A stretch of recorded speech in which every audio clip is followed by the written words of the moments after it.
But rainy season is helping us out. We certainly got a lot of rain tonight. Let's go over it. We have some showers that are still out there. A little bit of an isolated downpour moving through Pinellas County.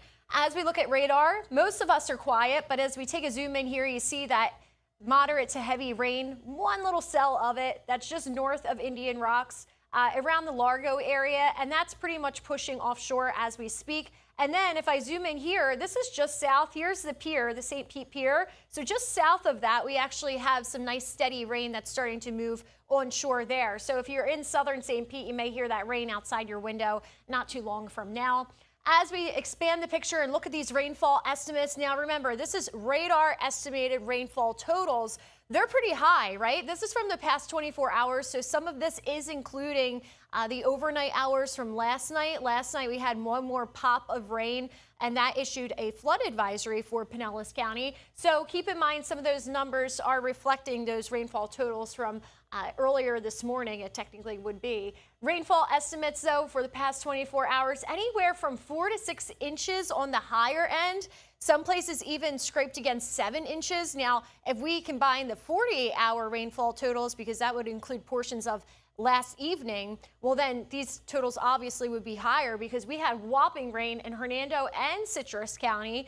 But yeah, today, generally, we had 1 to 3 inches on the lower end, 2 to 4 in the medium range, and the higher end totals, as you can see here over in Pasco County, the eastern side, we had about 7 inches of rain. Looking at futurecasts, I think this is playing it up a little bit going into the rest of tonight, but it does say that show here that we could have another quick round in Manatee and Sarasota County. I don't think that's impossible. I just think this model is kind of amping things up a little bit just because it was so active earlier today. You can see by 2 a.m. it still wants to bring a ton of rain closer to the coast. I don't think we'll have quite that much, but definitely we'll have another downpour in the overnight hours. So just be aware of that. It makes for a great sleep, right?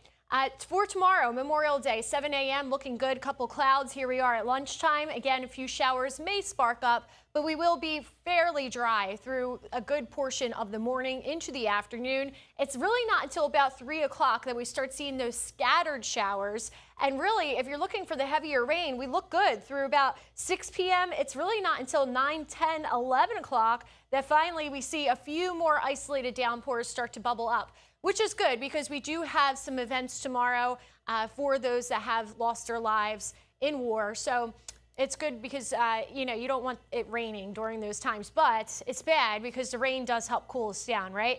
So if you are going outside for any of those services or any of those memorial events, just be aware that it will be hot and stuffy out there.